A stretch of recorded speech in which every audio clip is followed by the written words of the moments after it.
আজকে নীল পেপার একটা নিয়েছি সুন্দর করে আর গোল করে কেটে নিয়েছি। তারপর একটা কলমের সাহায্যে একটু ডিজাইন বানিয়ে নিচ্ছি। ডিজাইন বানাটা হয়ে গেলে তারপরে এটা কাটিং করে নিচ্ছি। এদিক থেকে একটু কাটিং করে আর এদিক থেকে একটু কাটিং করে দিলাম। নিচ থেকে একটা সুন্দর পাপড়ি বনে গেল। এগুলো বানিয়েছি 3টা আর আগে একটা বানিয়ে রেখেছিলাম। মোটমাট 4টা। আর এই 4টে বেশ সুন্দর করে আমি এখন খুলে নিচ্ছি। মোড়া আছে এগুলো খুলে করে বেশ সুন্দর করে একটা একটা করে রাখছি। তারপরে পাপড়িগুলো বেশ সুন্দর করে একটু পাপড়ি যে মাঝে সিটটা আছে তাকে একটু ঠিক করে দিচ্ছি। তারপরে চিট লাগিয়ে লাগিয়ে একটার পর একটা এখানে দিয়ে দেব। এই দেখো হয়ে গেল। তারপরে 4টেই লাগিয়ে দিলাম।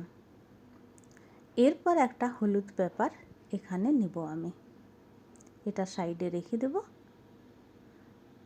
তারপর একটা হলুদ পেপার নিয়ে ভাঁজ করে নেব।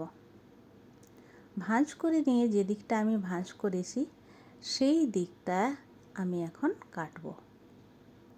যে দিকটা খোলা আছে ওদিকটা নয়, যে দিকটা বন্ধ করেছি সেই দিকটা কাটব ছোট ছোট করে।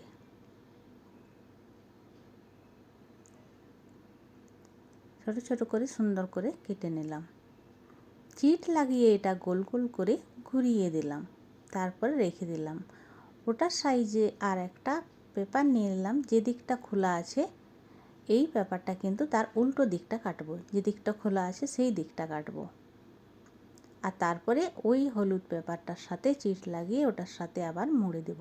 তো হলুদ রঙটা ভিতরে হয়ে গেল আর এই রঙটা বাইরে হয়ে গেল।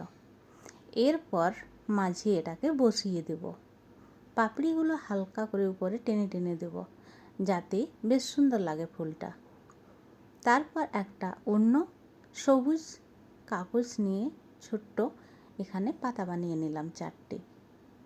এই 4টে পাতার যে শিরগুলো তার জন্য এরকম করে মুড়ে দিচ্ছি যাতে পাতার শিরগুলো দেখা যায়। ভিডিওটা অনেক সহজভাবে সুন্দর করে এবং ছোট্ট করে বানাবার চেষ্টা করেছি যাতে ভালো লাগে দেখতে।